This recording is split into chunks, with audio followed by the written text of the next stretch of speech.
6 اگست کو مبینہ طور پر سفید فام مسلم مخالف دہشت گردوں نے مینیسوٹا میں ایک مسجد پر بم حملہ کیا جہاں اس وقت 20 نمازی موجود تھے۔ یہ کارروائی سراسر دہشت گردی کے زمرے میں آتی ہے، جس کے ذریعے مسلمانوں کو یہ پیغام جاتا ہے کہ امریکہ میں ان کا وجود ناقابل برداشت ہے۔ دہشت گردی کے اس واقعے کو مینیسوٹا کے گورنر نے بھی دہشت گردی میں ہی شمار کیا، مگر حیرت انگیز طور پر امریکی صدر کی طرف سے مذمت کا ایک لفظ بھی سننے میں نہیں آیا، نہ ہی کوئی ٹویٹ کی گئی جو کہ سفید دہشت گردوں کو مزید جرأت فراہم کرنے کے مترادف ہے۔ ایسا نہیں کہ ڈونلڈ ٹرمپ اپنی صدارتی ذمہ داریوں کی انجام دہی میں بہت مصروف ہے، کیونکہ وہ اسی میں وقت نکال کر گالف بھی کھیلتا ہے اور اپنے ٹویٹر اکاؤنٹ پر ٹویٹس بھی کرتا ہے، مگر یہ پہلا موقع نہیں جب ٹرمپ نے دہشت گردی کا شکار مسلمانوں کی نہ حمایت کی، نہ ان کی ہمدردی میں ایک لفظ کہا، اور اس نے کبھی حملہ آوروں کے ایسے افعال کے خلاف مذمتی بیان بھی جاری نہ کیا۔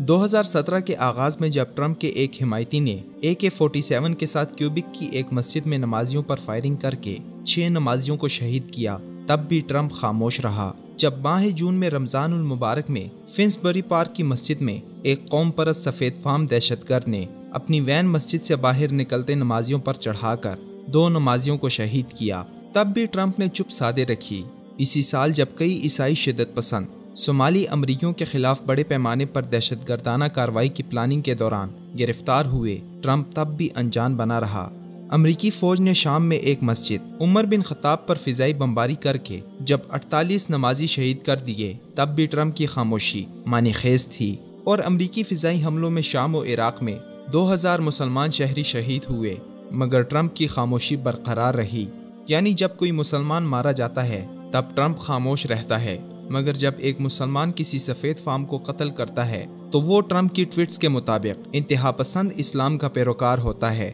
اور اسلامی دہشت گردی کا مرتکب ہوتا ہے۔ ٹرمپ کے نزدیک مظلومین کا اپنا معیار ہے جو اس کی پسند ناپسند پر منحصر ہے۔ اسی طرح کسی کے حملہ آور اور بے قصور ہونے کا تعین بھی ٹرمپ کی مرضی کے مطابق ہوتا ہے۔ اس کے نزدیک کسی سفید فام کے ہاتھوں زخمی یا قتل ہونے والا مسلمان توجہ کے لائق نہیں، کیونکہ وہ شاید کیڑے مکوڑے ہیں، یا کسی سفید فام کے دہشت گردانہ عمل کی مذمت کرنے سے ٹرمپ کی مسلمان پناہ گزینوں اور مہاجرین کی کردار کشی کا منصوبہ متاثر ہوتا ہے، جو ویسے بھی ٹرمپ کے نزدیک حقیر مخلوق ہیں۔ امریکی صدر کے اس رویے سے سفید فام انتہا پسندوں کو یہ پیغام جاتا ہے کہ مسلمانوں کو دھمکانا درست ہے، اور اس عمل کو وائٹ ہاؤس کی تائید حاصل ہے، جو مسلمانوں کے خلاف کسی بھی دہشت گردانہ فعل کے متعلق کارروائی تو کیا، اس عمل کی مذمت بھی نہیں کرے گا، اور قانون نافذ کرنے والے ریاستی ادارے بھی اس موقع پر آنکھیں بند کر لیں گے۔ ایسا رویہ اس موقع پر انتہائی خطرناک ہے جب مسلم مخالف تشدد اپنے عروج پر ہے۔